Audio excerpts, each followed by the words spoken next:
3, 2, 1. Hey there, you beautiful badass. Welcome to the Carrie Croft Show.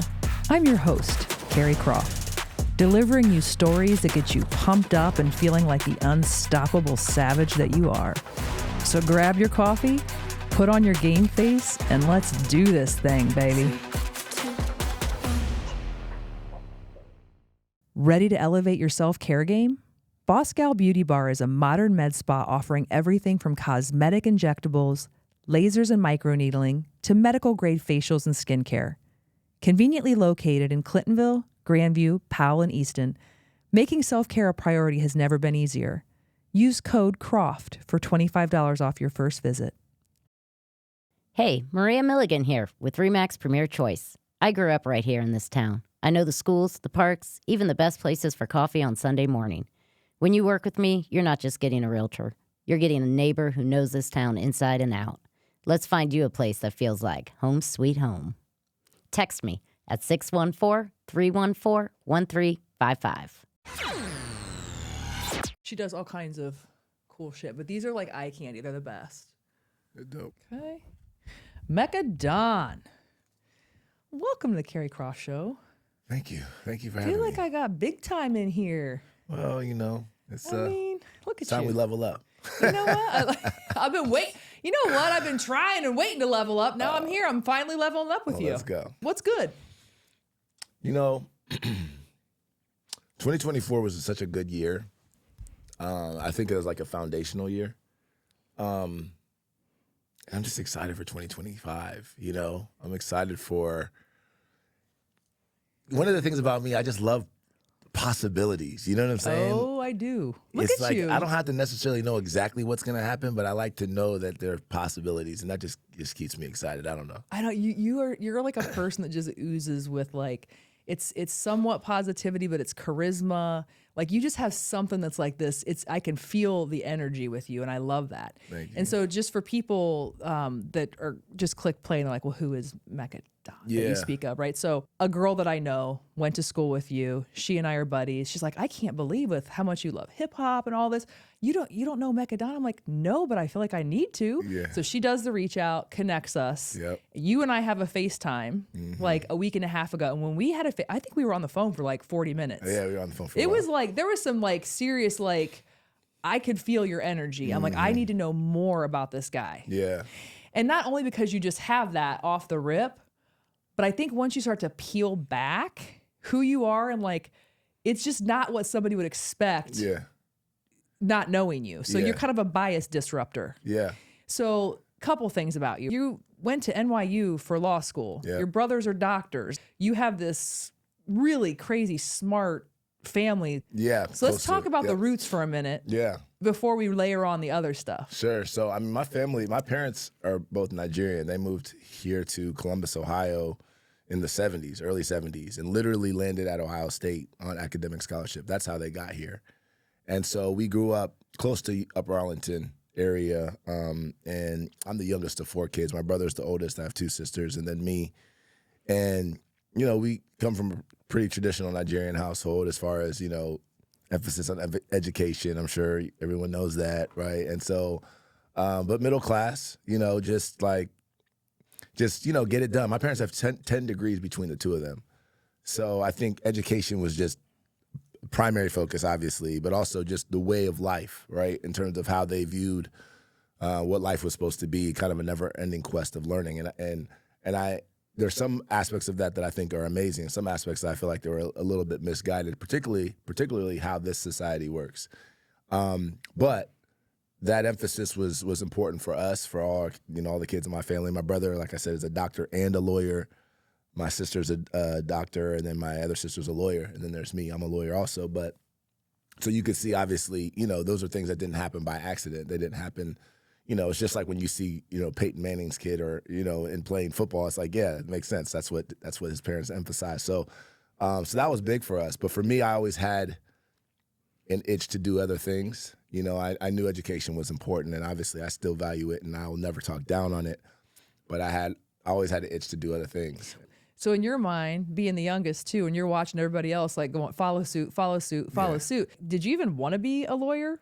Yeah, actually, I wanted to be a doctor growing up. I really wanted to be, and I don't know if like it's so hard to separate. Like, did I actually truly want to be, or was I like, somehow like mind fucked into thinking like this is what I want, Yeah. But I really think I did want to be that, and I was when I got to Ohio State for undergrad, I was pre-med. I was like literally going across that path. When I graduated from high school, I was telling everyone I was going to be a doctor, and then what happened was when I got to Ohio State. My brother and sister, I think we're both in their fourth and third year of med school at that time. And they were doing like 36-hour shifts and shit like that. And that was like legal back then. It's not legal now. And so I was like, no way, I'm not doing that. I'm not doing 36-hour shifts. That's crazy. Like, no. So I was like, I gotta find something else. And so again, education was still important to me. I wanted to do something that I thought was still, I don't know, prestigious, so to speak, something that could make you money, right? But then it also something that I felt like could just help me in life as I continued to kind of pursue, my dreams and my passions and entrepreneurship. And being a lawyer was like, yo, yeah, that's going to be helpful in a lot of different ways. Oh, for sure. So some people look at it like all the stuff I do is disconnected. I'm like, no, it's not. Oh, I don't believe that at all. I Yeah. think you just happen to have a lot of different talents, and you're just a multifaceted guy. Well, I think also being the youngest, is a privilege in some ways, and being able to like watch and like see all the different things that people do and say, okay, I like that, I don't like that, yeah, I like that, but I'm gonna do it this way, and kind of just pick and choose. I think there's a certain level of freedom that the youngest has. I mean, you look at the youngest in a lot of different families, you'll see there's a certain level of freedom that they have that they don't even necessarily realize that they have. It's subconscious in some ways. There's a protection that they feel, right? So they can make mistakes and do things differently that don't get scrutinized the same way the oldest does. Like the pressure my brother had is totally different. We grew up in the same household, but totally different lives. And I've realized that as I've gotten older. So for me, I think that was just, it was a blessing in a way because I was also very observant, right? So I was able to, at a young age, kind of say, all right, this is what I like, this is what I don't like, and you're not gonna box me in, to this one thing. Yeah, so at the time though, you're boxed in. You're a lawyer. You go to New York. Yeah. And then talk about the evolution then of you ramping out of that and then into what maybe you were meant to do next. Yeah. So I think it starts, when I was a kid, man. When I was 4 years old, and obviously I don't remember these. I remember kind of, but not like my siblings do. I was breakdancing for people in the neighborhood. Like I was into performing and into kind of being like an entertainer early. I was doing commercials when I was young, local commercials, and, obviously an athlete and played multiple sports. And so I always had, kind of an interest in entertaining.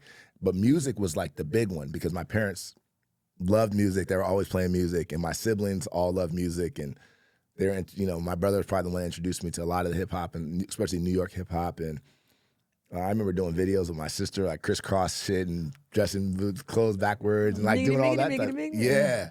And so it was like, that was always a big part of like our life growing up, was just like music and entertainment. But I don't think I ever really thought like, I'm gonna be that until later when I got into like high school. I was like, I really started to fall in love with music. And my brother and I started a band. I was the drummer in the band. He was the guitarist. And then, we played all different types of music, but then I really started to like really fall in love with hip hop and the art of creating and writing and just storytelling, right? And messaging. And, but again, coming from the type of family I come from, I knew like education first, that's the thing that I got to figure out first. And so, when I went to law school, it's interesting. So I got into law school and then I deferred for a year.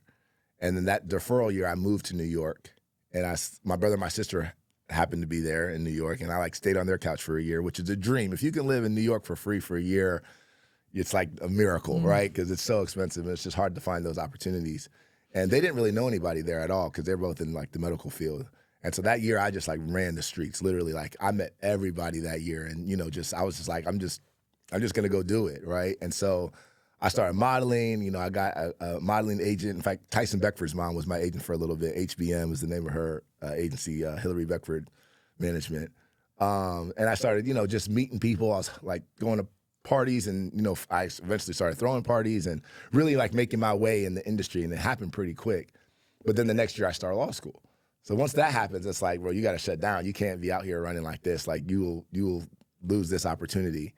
And so I was still performing a little bit, but not like that during law school. But you were bit by the bug, though. You know, 100%. it was too late, probably. It was, but I knew that I still had to like Follow through. You know, and I liked it. I enjoyed it. It wasn't like I felt like, oh man, this is a crazy task. But at the same time, it was, you know, the entertainment bug was eating at me constantly, and I was still going to parties. One of my roommates played for the New York Giants, and I used to throw parties with them. So I'm at parties with like Nas and Serena Williams and Russell Simmons, and then I'm back in class the next morning. You know what I mean? Like that was literally like the kind of life that I lived, even in law school. And so, and being in New York and being in the Village, like downtown, like where there's a lot of action was happening. It was kind of crazy. So, but I still was also very focused, and I was very disciplined, you know? So I had to set some of that stuff aside. After I graduated, took the bar, passed the bar, worked at one of the top 10 firms in the world.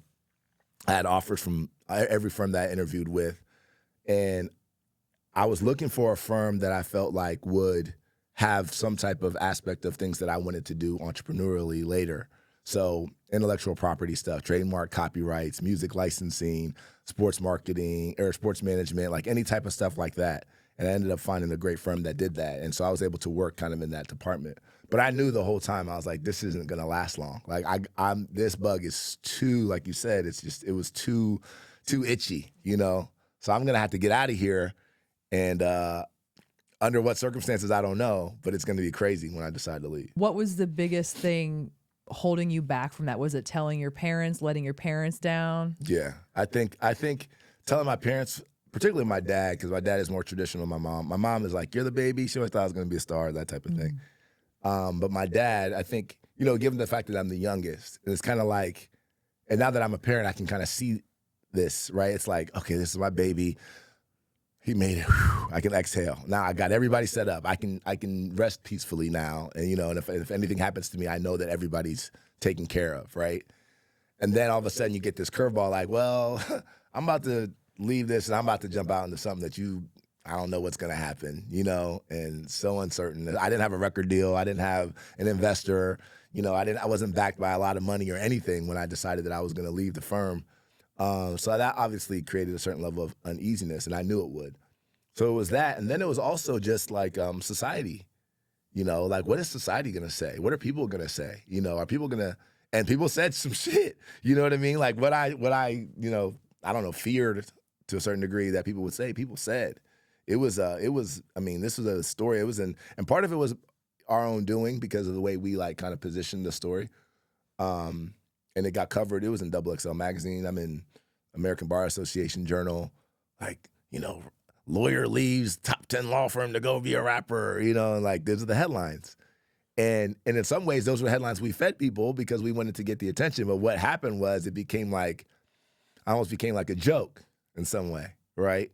Like this crazy dude, what the fuck? Who is this crazy dude? Like, it's a joke, you know? Yeah, but I guess to me, it's like you still could fall back on being a lawyer. It's like, not, you know, not a lot of people can say, like, I think that's so cool about you is like, okay, you have the lawyer thing and then you have the hip hop thing. Yeah. How many people have those tools in their arsenal? Not a lot. So I think no, but it was a gift and a curse, right? Because there's a PR aspect to this too, especially when you're talking about positioning yourself and having people as an artist and having people take you seriously and the branding and so on and so forth. And then also I always talk about fans, like I think they're like what I call emotional investors, right? And so they want to be invested in you because they believe that you are representing something that is, you know, important to them in some aspect of their life. But they also want to know you're going to be here next year. Next year, you're going to keep doing this, right? You're not going to just hop in and then next year you're like, okay, I'm going to go back to be a lawyer, right? So people are skeptical of like, is this dude really serious? Is this dude real? Is he what is he doing? Does he just want to be a star? Is he like, you know, that type of thing? So there was that hurdle, getting over that. For me, I knew it was valuable, right, to both. But I had to like even figure out as I'm navigating this, like, when do I say that I'm a lawyer and when do I not? You know, like there's times when I would go in meetings and I'd be like, I'm probably not going to say it in this meeting, you know, because then they're going to view me this way, right? But that's so true. Yes. And did you ever get any, I don't know if hate's the word, but what was the hurdle of you know, when I think about rappers I would listen to, Tupac and Biggie or whatever, they're running the streets, Bone Thugs. They're fighting for their next meal. Yeah. And their stories are so coming up from the hood. And so here you are Yes. in this different scenario. I think that would have to be something for you to overcome too, right? Huge thing to overcome. Huge, because that's part of the aspect of people thinking you're real, right? Because part of, you know, hip hop comes from the street culture originally. And obviously we have a lot, you know, hip hop has expanded and grown, and a lot more people are participating in it now. And really it's a method for people to just tell their story so long as it's authentic. And I think that, you know, and not everybody came from the street, but I mean, that's kind of, you know what I mean? So that's a general, I mean, yeah. Sure. And so I think that, you know, convincing people that I'm real, that this is real to me, took a lot of time. And for some people, some people are still not, it doesn't matter what I do, they're still not convinced. They're like, that's the kid from the suburbs or whatever they think I'm from.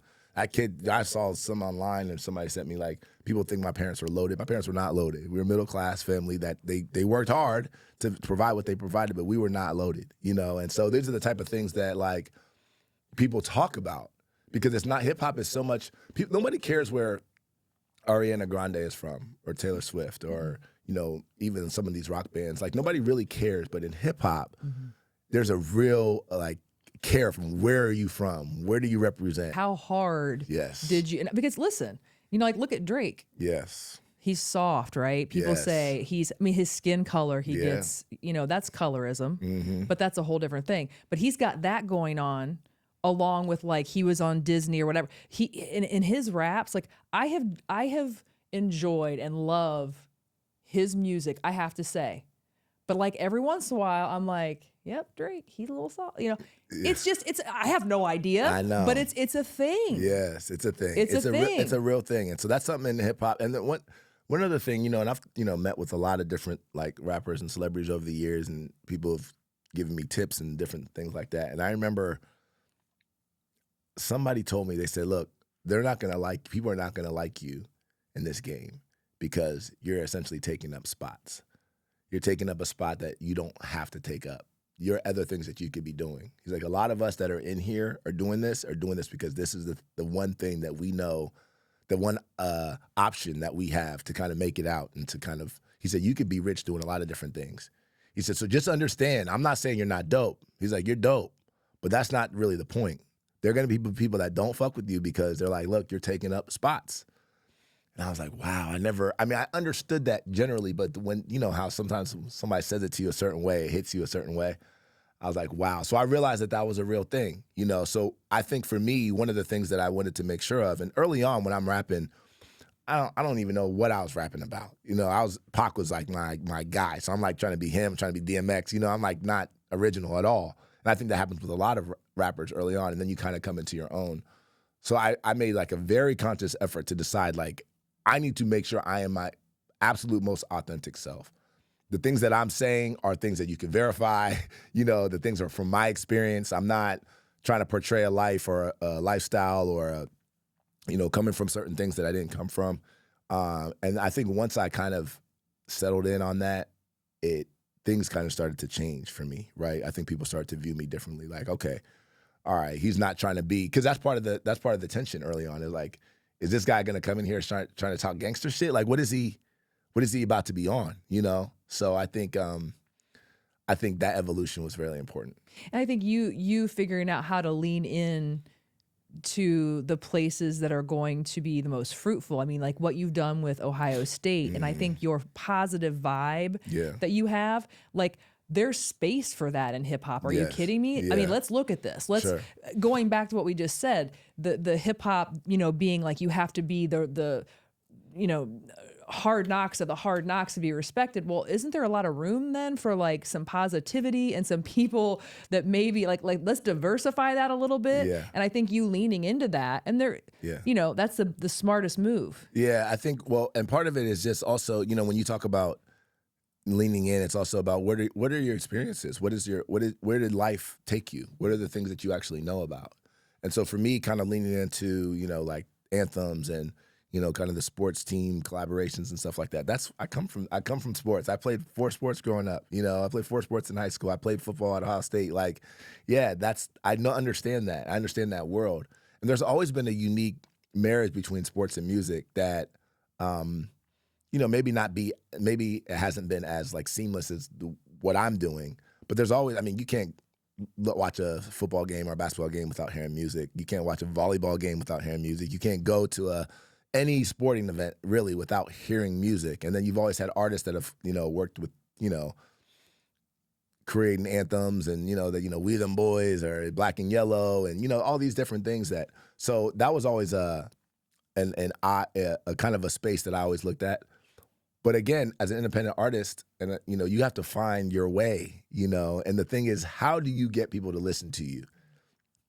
And you have your own platform, so I'm sure you know this. Even people that you're friends with sometimes will not listen to your shit. No, you learn more. Sometimes they're the hardest people to get. Well, and I don't even listen. I don't even I do not like.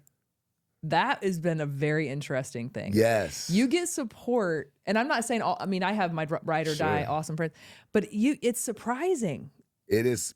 Sometimes your friends are like a little bit, and then people who you don't know really step up, and you're like, wow. Yes. The contrast here. It's very interesting. It's a mental note. It's crazy. And so I've tried to analyze it in different ways and not try to put too much emphasis on it, because I think there's some type of there's a psychology behind it. But you know what? And I like to always kind of challenge myself to look at the other perspective. If the shoe was on the other foot and one of my friends had a show, I don't know that I could be a loyal fan and listen to there's so much taking your attention. So I don't expect everyone to be like, oh, dial in, carries on, Friday, but nothing like that. Yeah. I think just over time, you start to notice here and there, There's and then there's also a difference between people who aren't necessarily listening, because they're just busy and they're like, oh, that's Carrie. I talk to Carrie all the time. I already know what she's probably saying, versus someone who's like, who does Carrie think she is? Oh, believe me. You know what I mean? I get that all the time. Yeah, right. Who I don't know. I just am who I am. I am who I am. When you are someone who is audacious by nature, someone who naturally goes against the grain and sort of hears your own voice as loud as the noise. Yes. It's definitely it's not a norm. It's not. And I think that also, sometimes, for people who are bold, right? I think there's a lot that comes with that, right?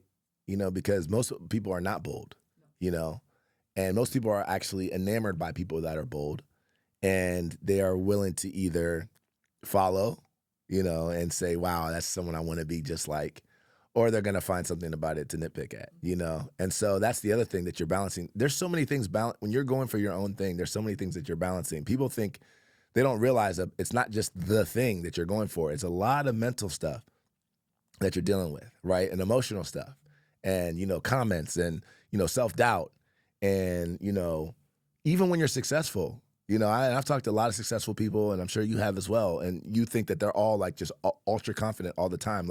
In the middle of success, they're doubting themselves, And part of it could be from one comment that you saw. 99 comments were like, yo, you're the best, you're the most amazing ever, I love you. And that one comment is like, this is terrible, who the fuck is this person? And that thing just rings in your head. You know what I mean?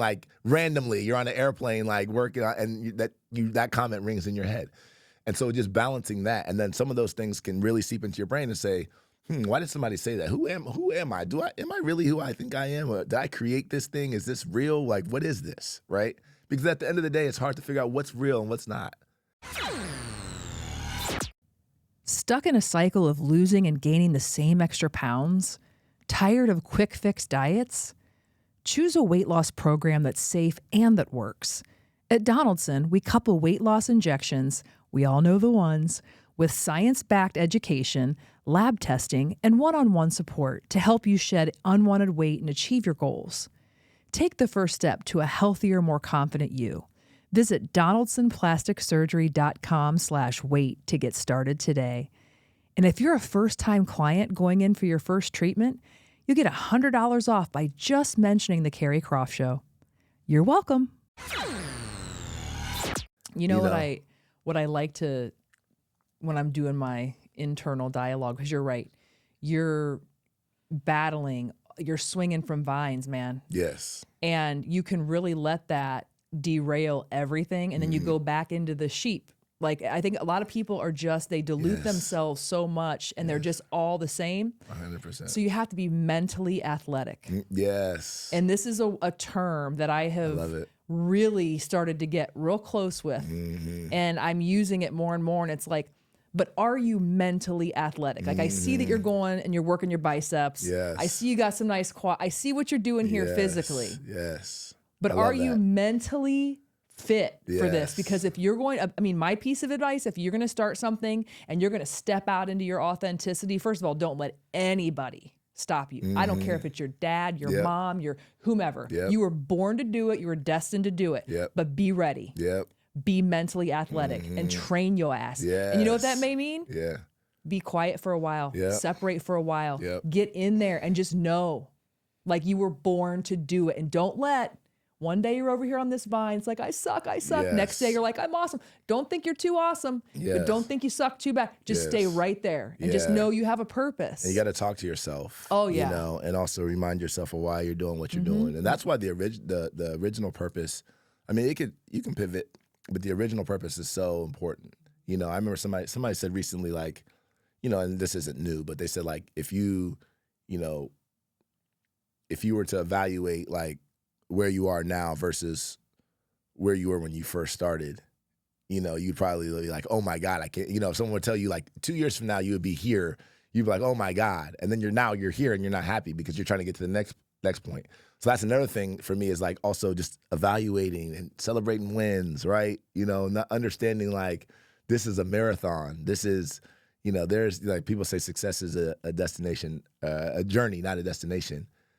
Understanding that type of thing. But that's a lot of talking to yourself. That's meditation. That's surrounding yourself with the right people, with good thoughts, reading the right things. You know, who are the people that are influencing you and what you're hearing, what you're seeing, what you're thinking. Celebrating wins, taking in the good stuff, you know, accepting criticism when it's necessary, and understanding the difference between criticism and hate. Not all criticism is hate. And sometimes it is hate, but sometimes there's still valid points within that criticism that you could take to make yourself better. So there's a lot of that, challenging yourself consistently. And that's why I love the mentally athletic, because that's the same thing as being an athlete. You know, it's like, I could do one more rep, or I could run 5 more minutes. You know, I mean, obviously some of that's mental too, but it's also pushing yourself to the limits to be the best version of yourself, and understanding that, you know, no matter what it is that's getting thrown at you, you know, whatever punches are getting thrown at you, you got to bob and weave, and you still have to be effective in executing, you know? And so that is part of the, I would say, entrepreneurship, and really any part of success. Even if you're, you know, working somewhere and you're trying to be successful, those are the challenges that you have to deal with. And I don't think people talk about those things enough. And so one of the things also for me that I always realized, and I think, well, let me not say always, but at a young age I realized, was that there was inspiration. People were drawing inspiration from me just deciding, like, yo, I'm going for mine. And I was like, and it almost became like a responsibility now, like, to continue. And I love that responsibility in some ways, but it's also a burden in some ways too, because you're like, all right, you know, in the downtimes when something's not happening, you're like, all right, what's the next thing that's going to happen? You know, or else, because some people love to watch the rise, but some of those same people love to watch the fall. It's like, almost like, and they don't care. It's about what happens ultimately at the end, how that makes you feel. But sometimes the rise for some people is like so exciting to watch. And then for some of those same people, they say, that person got a little too big for me. I saw that happen with, like, Cardi B, for example. There are people who loved Cardi B when she's coming up, and now they hate her. She's pretty much the same that she's always been. But now they can't stand her. Now it's just too much. Now she's in my face, and now she's everywhere, blah, blah, blah, you know? And it's like, So there's that thing too. People that were once supporters of yours, even friends, once you got too big, they're like, I don't really. It's cool when it was a cute little thing that you were doing, and it was, you know, you're performing for 10 people, and I was like, yay, go Mecca. And now you're on Fox Big Noon Kickoff in front of the world. And I'm like, wait. This isn't what I thought this thing was going to be. So now you're dealing with that too. Well, but just remember, for anyone that's listening that is on the precipice of doing this stuff and is going through this, which there's a lot of people, you're going to have those people. Mm-hmm. And it's going to disappoint you. Mm-hmm. And it happens to everybody, Mm-hmm. but it's part of it. It hurts. But the other thing that happens too is you also pick up some people, some lifelong friends and supporters, people who are along the same journey who understand you. That energy just ends up finding each other. And you also pick up some really dope people along the way too. You know what I mean? So it doesn't mean it doesn't hurt when you realize that one of your friends was probably a hater, you know, but you also will pick up some dope people along the way. Without a doubt. And that far, I think, outweighs everything. Because to me, I just believe so much in your ultimate destiny and how the things that you put out come around. Like, Yeah. I've seen it so many times. I'm a big energy person. Me too. And, big time. And I think that's all we're doing really is just transferring energy. I mean, look at this. Yeah. Like, Yeah. so just this little show who it's like, I remember actually, little story, as I was trying to name the show, my little internal dialogue. I wanted it to be the Carrie Croft show because, I don't know, it seemed very simple. Like, it's just, and then everything I would try to come up with felt sticky. And then I'm like, well, what if I want to build another business? Like, I had a lot of like reasons for things, right? And I'm telling you what, I did graphics and I literally like made 3 or 4 different names. And finally I like showed my husband and I was like, well, what do you think about like this name or that name? And I'm like, what do you think about like and he goes, it's the Carrie Croft show. Yeah. Like you're trying to dress it up, but I'm like, who the fuck am I know. to have the Carrie Croft show? And then I was like, well, you're Carrie fucking Croft. That's who you are. Like, why wouldn't I have the show? And if somebody has a problem with it, Yeah. I'd be the first person. You want to call me up and you want to have a Jim Smith show? Right. I'll show you how to do it. Yeah. Yeah. I'm in for that, Jim Yeah. Smith. Like, but I feel like if I wouldn't have started the show and had kind of the audacity to be like in my little office, like, who am I? Well, I would not have met. I mean, the number of the energy sources and the number of people that I have met and shit that has already been changing. The game has changed. Yeah. And it's been less than 2 years. It's crazy. And audacity is a big word. I And, love that word. And it is because a lot of people don't have audacity, and the way society has like, this is a little bit maybe philosophical, but I think the way society is kind of shaped, we're groomed to be like these humble employees that just are nameless, faceless, go work for these big corporations, make them money, and you retire, and then you go on and let the big people at the top do the thing that they're doing, right? So anybody that kind of steps out of that and says, wait, hold on, I'm my own person, I'm my own name, I'm my own brand. I want you to know my name. No, I don't just work for such and such. I'm Carrie Croft. I'm Mekka Don. Like, that is, people are like, oh. And they try to make you feel like that's arrogant or it's, who do they think they are? No, it's just that I've decided that my life matters and that my name matters and what I have to say matters and that I don't want to necessarily be like everybody else. And so I think people, that audacity, which in some ways shouldn't really truly be audacity, that should be how most people are thinking, is something that some people are turned off by, intimidated by. But it's also something that a lot of people love. Oh. And so I've also chosen this year, and I've had these conversations with some of my friends, I've really chosen so much to just focus on the love and the support. I get messages after messages on all social media of love. And yes, I get hate too, but it pales in comparison to the number of just messages of love that I've gotten. And so I really, really focus on that. And even in my like dark moments or like my moments where I'm feeling whatever, like things aren't going the way I want them to go or as fast as I want them to go or whatever, I'll like draw back on some of that stuff. And I'll realize like, that audacity is actually something that people are really drawing inspiration from. And I can't tell you how many messages I've gotten for someone like, yo, you inspired me to start this, or you inspired me to do this or do that. I've been so vocal about not letting society put me into the box that they want to put me in. It's very convenient for society to box people into one box because that's how they organize society. Okay, she does this, he does that, she does this, she does that, right? And when somebody comes and disrupts that, people are like, oh my God, I don't know. I don't know. Like people are like, what exactly is it that you do? I'll be like, everything you see me do, I do. I don't understand why it's so hard to understand. I don't get it, but I do get it at the same time, right? Because that's not how most people in society But it's operate. so great. But it's literally like, yes. But like, Mike, I just saw you in the commercial, but aren't you a lawyer? Yes. I'm an actor and I'm also a lawyer. Why is that so hard to get? But for some people, it really is. And so I've realized that part of this is, of again, going back to like the audaciousness, is that a word? Audacity. And also just the responsibility. It's like, no, okay, so there are people out here. I'm not the only one out here that's multi-talented. You know, there are a lot of people out here that have other talents that they're not tapping into because they feel so constrained or confined by what society says or what their family says or whatever. And so I really take that seriously, you know, just to let people know, like, listen, you can do multiple things. You can be multiple things, and it's okay.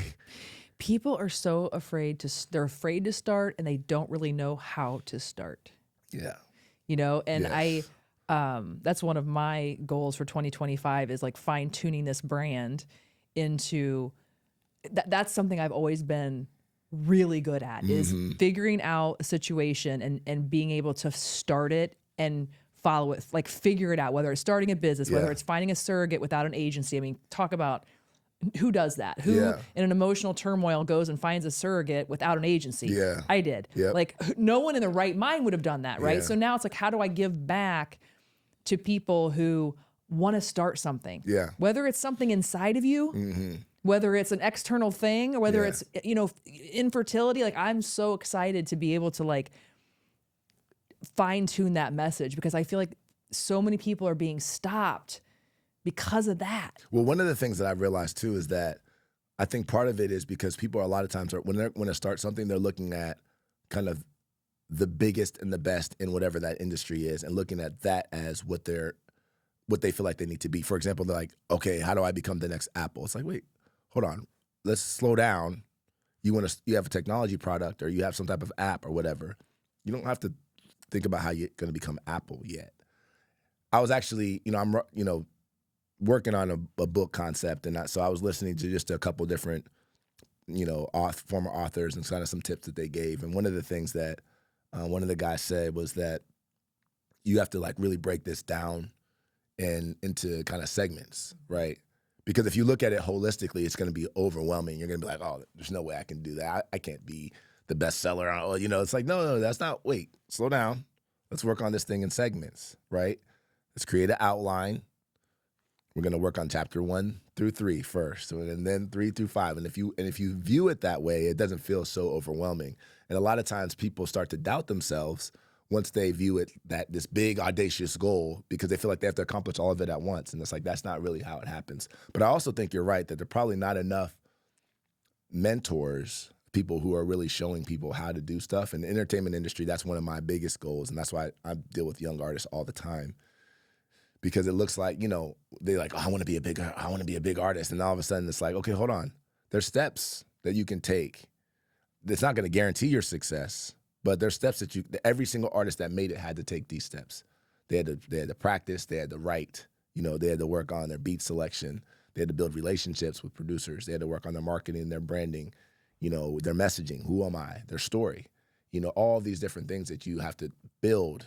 And then you have to go out there and you have to actually deal with people. You have to go talk to people. You have to actually be in front. You can't just be on social media, and say, just spamming people with links. You actually have to go and do it. But I think a lot of times people they're stopped because they're so intimidated by what they think the ultimate thing is. And it's like, there's so many steps before that. And so for me, that was one of the things that I think has been a key to my success is that, I have a mentor that told me, he said that, he was like, this music game specifically, and it's probably true for everything, but is like the law of attrition. Whoever can withstand the bullshit the longest and stay standing will end up winning. And so when I look back at that, I'm like, it's so true. There's so many things that I've been through. I was booed off of stage when I was in college at a Apollo style type talent show. You know what I mean? Like, I don't even, I've been through. How many boos? Was it the whole crowd? They booed me. It was me and my cousin. I don't even remember what song it was. This was 20 years ago. Probably more than that. but it was like an Apollo style fashion or talent show. And some song, we didn't have good production. We were just, we had just started, and we had the audacity to be on stage at this, and we probably should not have been up there. And they let us know. But that comes with the game. That is part of this game. You have to be able to go through that and learn and still stay confident and work through that, right? And then go through, you release this mixtape, maybe it didn't get the reviews you wanted it to get. Somebody tells you, you suck, you give this demo, they're like, bro, you're not ready. Then you start learning about production, like the sound quality, all these different types of things that I wasn't thinking about when I started, Like sound quality is a great one, for example. Like you might have a great idea and a great song, but if it's not mixed and mastered, sounding the way that all the songs they're hearing that are getting from major record labels every day, they don't even listen to it, So there's all these different things that you realize that you kind of steps that you have to go through and you have to be able to withstand. And sometimes people just aren't willing to withstand all of that. They get booed off stage. They say, you know what, this isn't for me, and I'm done. They're not mentally athletic. Yeah. they need to work on those reps. And I really imagine, I always think like, wow, what if I had just said, and there are multiple points in time in my career where I could have said, you know what, that's enough. It's not going the way I want it to go. I'm not getting the respect I want to get. Yeah, this one great moment happened, but then, it didn't translate to what I thought it was. And then I would have never gotten to the stage I've gotten to now. And so it's just like a testimony in some ways too. Yeah. Of like perseverance, Oh, you have to keep coming. You have to keep getting up. Yeah. And there's a kind of you're just built different. I try to think, and I've been spending a lot of time too, like what has made me this tenacious? Like, what is it about these challenges and the things I've been able to sort of like Rubik's Cube? Mm-hmm. And I think one of them is you have to see an obstacle or a problem. It has to kind of, like, I think a lot of people naturally see an obstacle or a problem and they feel a certain type of way, like, oh man, overwhelmed. This is hard. They want to cower from it. Mm-hmm. When I have an obstacle or a problem, I almost get an adrenaline rush. Like, so that's the best way I can explain it. And so I get super dialed in.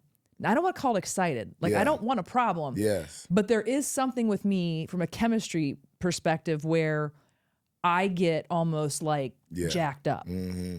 So I don't know if I'm just built that way. Yeah. I do think if you work on the mental athletics, you can get there. Because I think acknowledging that and going, all right, next time there's a problem or a challenge, like let's try to see it a different way. Like, wait, the universe brings problems. Yeah. They bring brick walls to see who wants it more. I don't know if people know that or not. Hopefully I'm not the first person to tell you, but the brick walls are there to see who wants it more. 100%. Randy Pausch, he's like this amazing guy that passed away, wrote a book for his kids. And I remember so many things about that book, but it's like, the universe will put brick walls up.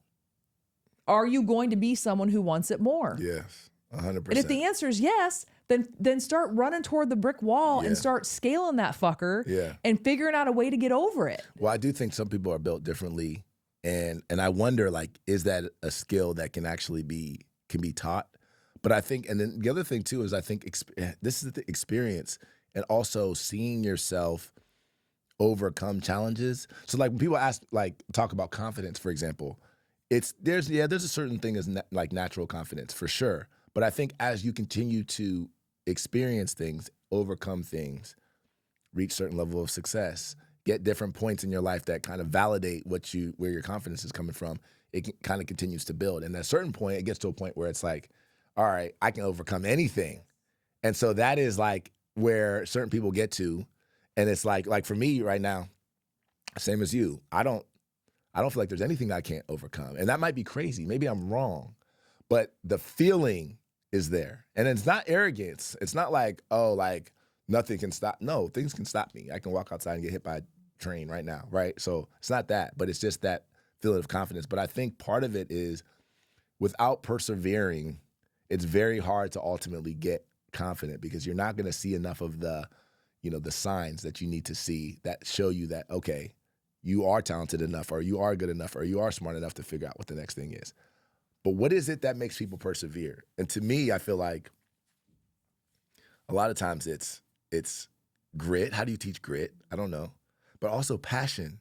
So anytime somebody, when I talk to somebody and they're talking to me about what they want to do and stuff like that, I really try to gauge their level of passion. Like what is this about? Are you doing this because you think it's cool? Are you doing this because you think there's money in it? Are you doing this because you want to get girls? Are you doing this because... Obvi. Right. And that's cool. I'm not saying those can't be like, secondary or things, but like, or are you doing this because you're passionate about it? Because if you're passionate about it, there's certain things you will do, not do, and there's certain things you just will not accept, period. And so that's where I always start, because that gives me a real good sense of what somebody's capabilities are and how much time I want to invest in them. I meet a young artist.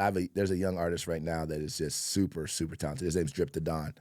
And I'm just so invested in him because I know that he's really, really cares about this, And I see a lot of young artists that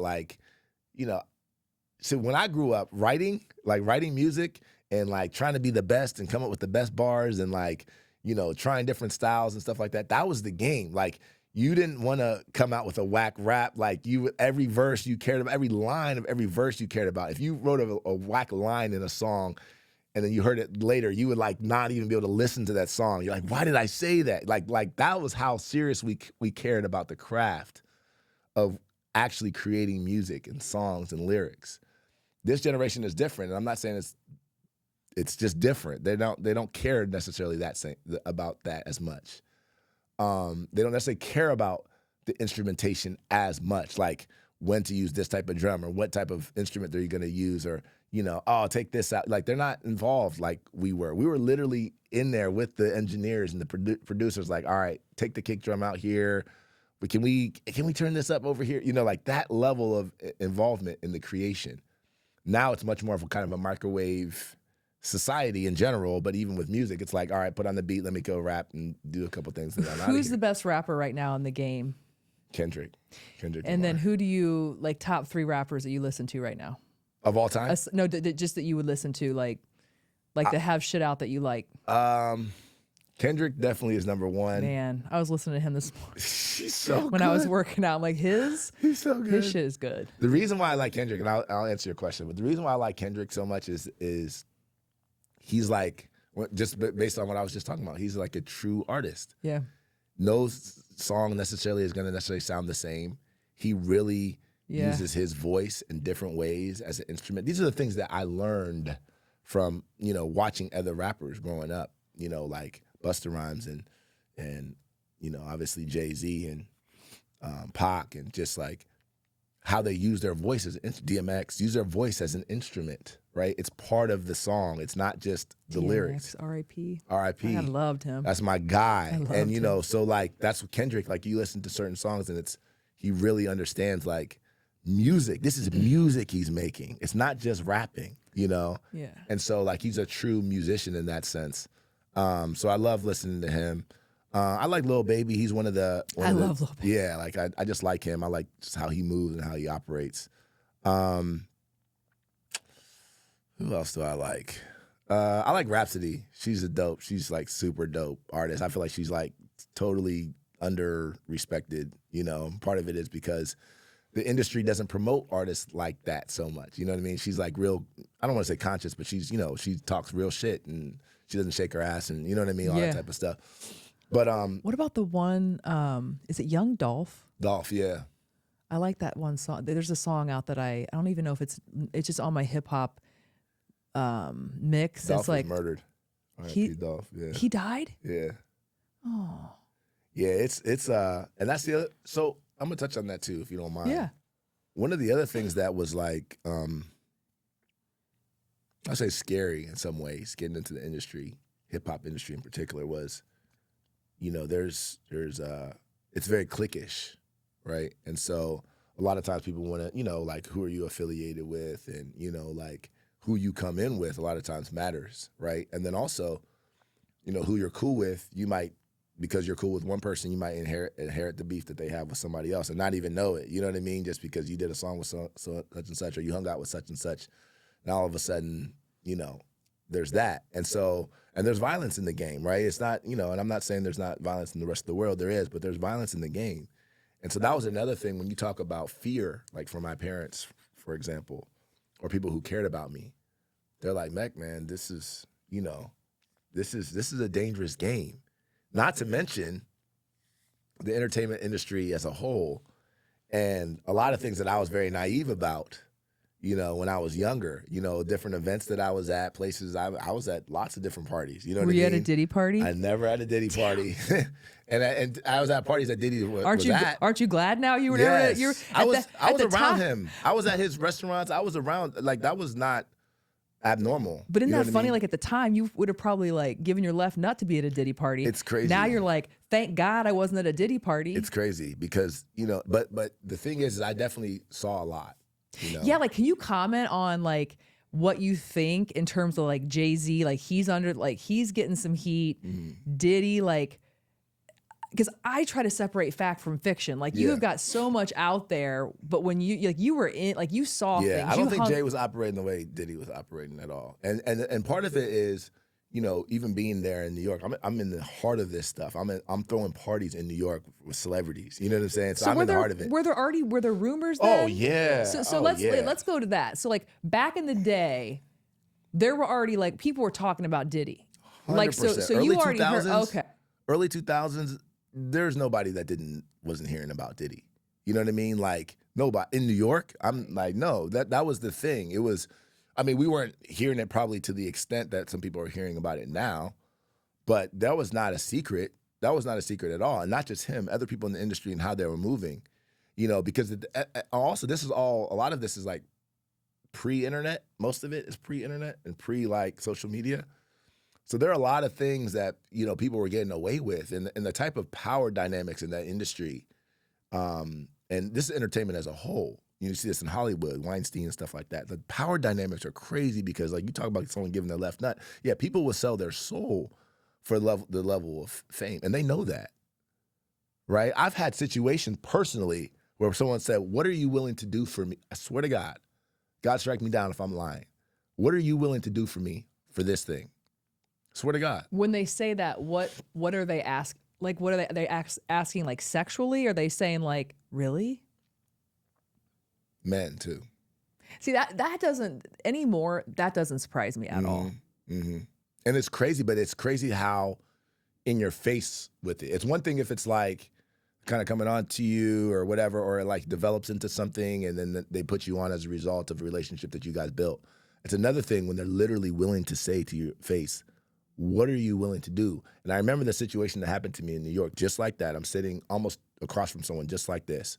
It was a big modeling gig potentially that I was about to get. And I was stunned. I'm young, I'm 20 years old. I come from Columbus, Ohio. I'm not used to this world at all. I was naive completely to how things worked. And I sat there and I was like, what do you mean? And he was like, what are you willing to do for me? I was like, I'm sorry. You were probably polite as fuck, the too, wrong were you? impression. I'm sitting in the guy's apartment. You're like, I didn't see Yeah. I'm like, I'm sorry, I must have given you the wrong, I completely misread this situation. He's like, no, you read it right. I was like, no, I didn't. You're like, where's the door? Where's the door? And I literally was like, okay, now I'm in danger because I'm in somebody's apartment. I don't know them like that. I thought this was something totally different because it was set up by a friend that I knew and all this other stuff. And I was like, I just got to get out of here. I don't even know if anyone else is in this apartment, or I'm somewhere in the Bronx. And I got out of there and I ran and I was crying. To this day, I'll never forget. I was crying so hard. I called my sisters. It's like, you're not gonna believe what just happened, blah, blah, blah. That was one of my kind of welcome to the industry moments. Like, you want this is what it's gonna take. You think we're just gonna put you here on this pedestal and not get anything from it? You think that's how this business works? That's essentially what that conversation was. And I was like, wow. So when I see a lot of this stuff happening now and people are commenting and stuff like that, I'm like, you guys don't even, this shit is real. I personally have been through it. You know what I mean? This is real. And I never sold my soul for it. That's why a lot of reason why I was never signed to a record label. I never wanted to. Part of it is because I also didn't have the leverage that I wanted to have, just from a business perspective. Like, let me be honest about that too. but also because I saw how this industry worked. And so I always kind of wanted to move. I hated the music industry, but I loved music. So it's like, how do I kind of be a part of this thing without necessarily being all the way in it? And it's the very, very hard thing to do. And the more you, the more fame that you get and the more notoriety you get, the more people are going to test you, the more people are going to proposition you, the more people are going to promise you things that are, that can take you to the next level. And you really have to, decide, and you have to have your principles in order. And a lot of young people who are trying to get in this industry, they either are just young and naive and just like, whatever, I'll do whatever it takes. Or sometimes they get tricked into situations. Like some of those parties that people were at, they didn't realize that that's what was happening. They just wanted to go party. You just wanted to be at a party. The next thing you know, it's after hours, doors are locked, and you have no security, your cell phone's been taken. What are you gonna do? You're gonna fight? You can fight, but I mean, and then some people probably did, but I'm just saying, like, that's a very dangerous and scary situation that a lot of people probably ended up in. Then next thing you know, you're on tape somewhere on something because you were drugged or maybe you didn't even realize what happened, and you're on tape somewhere. So now what are you gonna do? You're gonna go to the police against these big shots? You know what I mean? And now what are you gonna do? And now you're so there are a lot of people that are not coming out and saying any words about this, and they'll never speak on it because they know that there's stuff out there on them. It's a crazy industry. And so for me, that's another thing. I don't talk about it a ton. This is like probably the first time I've really even talked about it this much. But it's another thing that you have to really, really balance. When you're saying you want to be an entertainer, you want to be a star, you want to be this and that, there are real costs that come with that. There are some real grimy ass people in this industry. And there are a lot of people that are power abusers, and they know how to manipulate people, and they will stop you, gatekeepers. They will stop your progress if they're not benefiting somehow. So what does your dad think today? Yeah. About the move? I think my dad is he's so happy because he's able to actually see the success now in a way that feels good for him, right? So, like watching me, for example, work with Ohio State. He came here on a scholarship to Ohio State in the 70s. He understands exactly what Ohio State is, right? And he had no influence on me working with Ohio State, but him being able to see that, he can see that. Him seeing me on national television, like, yeah, he knows, okay, I know what that means. He sees me in a commercial with Aaron Judge. Yeah, I know what that means. Before it was like, what is gonna happen? I don't know what's gonna happen.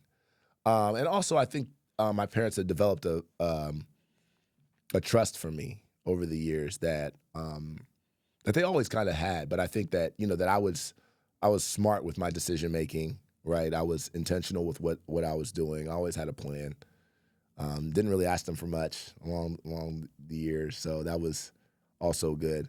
But I still think that there's just general nervousness, right? Because at the end of the day, the industry is still the industry, And but now I'm also older, which is thank God, right? So some of the things that I may have been susceptible to before or naive to before, you're like, no, I'm clearly not, right? And then also I've done other things, so it's like I've actually set my life up in a way to where I think they trust that I'll navigate it right, and I can make the right decision, or I can pivot when I need to pivot. Yeah. So something tells me that you're a very capable human being. Well, I believe in myself, man. I have good support system. Yeah. I was going to say, so any Yeah. last minute shout outs, anything you want to make sure we, get out into the universe before we wrap up? Yeah, I think that, another underrated thing that people need to really focus on is choosing who you're around. And that definitely starts with your boyfriend, girlfriend, spouse, mate, you know what I mean? And my wife has been super dope, and I think that it's an underrated aspect of people's success. Even when you talked about earlier, your husband saying like, yo, it's the Carrie Croft show. Like even just having someone that you can even talk to about that, that even cares enough to even give you insight or perspective, that wants to see you be successful, I think it's a very, very important thing. And so even for success, I think people should, even outside of your spouse and stuff like that, but you got to really choose who you're around and the energy that you're taking in, because that stuff becomes really, really contagious. And so for me, I've like really filtered my life and like moved in a way where it's like, if I'm not fucking with your energy, you're probably not going to get a lot from me. you know? And if I do like it, you'll probably get a lot from me, and it becomes reciprocal. So that's just, amen. yeah. I mean, I second that and third that. I mean, it's so important. So important. Yeah. What do they say? You're the average of the 5 people you hang out. You know, it's 100%. It's true. It's so true. When I look at people and I see who they hang with, you know, people say, "Oh, don't judge a book by its cover, and don't judge people by who they hang with." Well, I don't know. There's something to that. There is, right? Even the words that you hear. So, you know, one other thing I'll say too is just last thing is just for young kind of artists, entrepreneurs is like, just be comfortable being yourself. You know, you are the product at the end of the day, and you are uniquely built. There's nothing more unique than you. You're the only person in the world like you. You know, and so lean into that. I think sometimes people try to emulate other things that they've seen, and that's cool to a certain degree, but your authentic self is also ultimately what people are gonna love. And I think once I decided to just say, look, this is who I am, you know, and accept that some people are not going to like it and some people aren't. It doesn't matter. I don't need everybody to like me to be successful. I think it just brought out a new energy it's like an unstoppable force. So there you go. Yeah. How did I know this was going to be an amazing conversation? and you even you know what? You even overwhelmed me. You over-delivered. Oh, good. Mekka Don, thank you so much. No I appreciate you. And then how can people find you?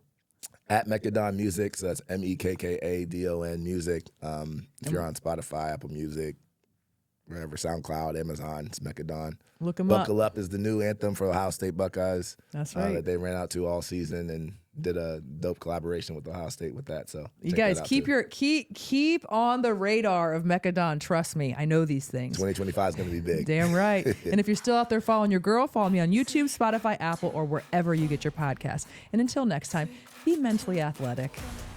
All good vibes in 2025 and beyond. And keep moving, baby. That was great. Great. You are like fire. You're like lightning. Thank you. That was great. Seeing this, just like you said. I remember you said that too. You're like, oh. you're like this.